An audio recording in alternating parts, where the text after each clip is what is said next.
ਪਹਿਲੇ ਵੀ ਮੈਂ ਕਈ ਆਪਣੀ ਪੰਜਾਬੀ ਨਜ਼ਮਾਂ ਦੋਸਤਾਂ ਨੂੰ ਸ਼ੇਅਰ ਕੀਤੀਆਂ ਨੇ ਇਸ ਜਦੀਦ ਟੈਕਨੋਲੋਜੀ ਦੇ ਹਵਾਲੇ ਨਾਲ। ਹੁਣ ਇਲੈਕਸ਼ਨ ਦੀ ਇਸ ਗਹਿਮਾ-ਗਹਿਮੀ ਦੇ ਵਿੱਚ ਫਿਰ ਮੈਂ ਚੰਦ ਮੁਖਤਸਰ ਜਿਹੀਆਂ ਨਜ਼ਮਾਂ, ਆਦਤਨ ਤਾਂ ਮੈਂ ਲੰਬੀਆਂ ਨਜ਼ਮਾਂ ਲਿਖਣਾ, ਪੰਜਾਬੀ ਦੀਆਂ ਵੀ ਉਰਦੂ ਦੀਆਂ ਵੀ ਕਹਿਣਾ ਵਾ ਲੰਬੀਆਂ ਨਜ਼ਮਾਂ, ਲੇਕਿਨ ਕਿਉਂਕਿ ਵਕਤ ਦੀ ਰਾਇਤੀ ਇਸ ਤਰ੍ਹਾਂ ਦੀ ਹੈ, ਇਸ ਵਾਸਤੇ ਮੈਂ ਮੁਖਤਸਰ ਹੀ ਕਿਹਾ ਵਾ। ਚੰਦ ਬੰਦਾ ਦੇ ਮੁਸ਼ਤਮਲ ਹੈ ਮੇਰੀ ਨਜ਼ਮ।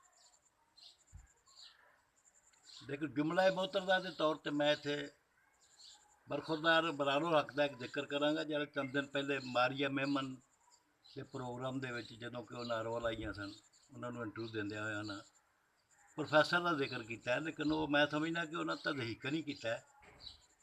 ठीक है, इलैक्टेबल अगर ना चेयरमैन जोड़े ने यूसी किसी के बड़े इलैक्टेबल ने या बड़े वो तुहाडे वास्ते फायदेमंद ने, तो उन्होंने तुसीं किसी प्रोफैसर नाल ना कंपेयर करो।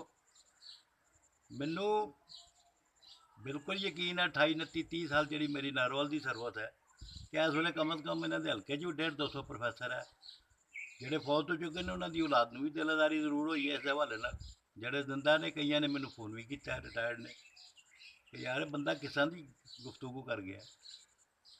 हर चीज़ वोट के तराजू से नहीं तोली जाती, बल्कि किसी की इज्जत के होर भी म्यार होंगे ने। प्रोफैसर की या किसी स्कॉलर की जो इज्जत का म्यार है वो वोट नहीं। वोट तो लोग डॉक्टर कदीर ने भी नहीं दिते, इलामा इकबाल भी हार गए सन। तो क्या वो जिंदगी का मिशन जरा वो भी हार गया इकबाल की मिशन का या डॉक्टर कदीर साहब की। इस बरखुरदार को थोड़ा अपनी इस रवैये से संजीदगी न गौर करके मदद करनी चाहिए है, वरना शायद ये गल वो वास्ते नुकसानदेह हो जाएगी। गल्लां दे शौक च बहुत सारिया फजूल गल्लां भी नहीं कर लेनिया चाहिए ने। अपनी गुफ्तगू से थोड़ा जिहा बंदे नूं कंट्रोल रहना चाहिए। लिहाजा वो अगे बरखुरदार अगे मैं जरूर वो नोटिस ही गल लियावांगा कि अपने रवैये ते जरा गौर कर। नज़म के चंद बंद ने भी मुल्क बचा लो तो खैर मना लो, मुल्क बचा लो तो खैर मना लो, नहीं तो कुछ नहीं जे रहना जे। मुल्क बचा लो तो खैर मना लो, नहीं तो कुछ ना रहना जे। 70 सालां वांगू पिछले 70 सालां वांगू अगों भी रोंदिया रहना जे। पै गया मुल्क ग्रे लिस्ट विच, कोई बचावन आया नहीं। पै गया मुल्क ग्रे लिस्ट विच ते कोई बचावन आया नहीं। किसी भी जिगरी यार ने सानू अपना मुख विखाया नहीं। हुण काली लिस्ट चो बचन की खातर कर लो जो कुछ हुंदा जे। काली लिस्ट चो बचन की खातर कर लो जो भी हुंदा जे।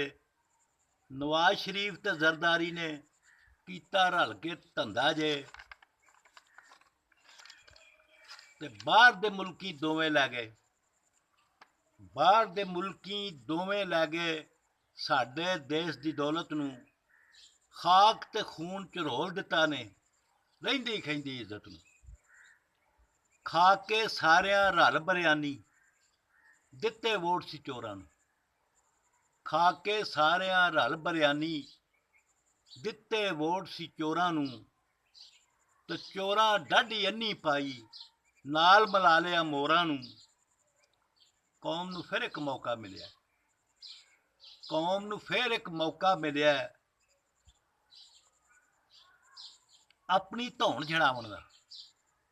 कौम नूं फिर एक मौका मिलिया अपनी धौन छड़ावन दा। ते फड़ लो बल्ला ते मारो हल्ला, टाइम नहीं धोखा खावन दा।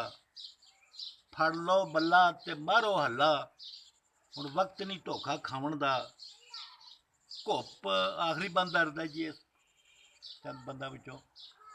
घुप हनेरी रात दी पारों वेला जे कुछ सोच लो। घुप हनेरी रात दी पारों वेला जे कुछ सोच लवो। नजरी आवे तौक गुलामी वेला जे कुछ सोच लो। नज़म का अनवान भी है वेला जे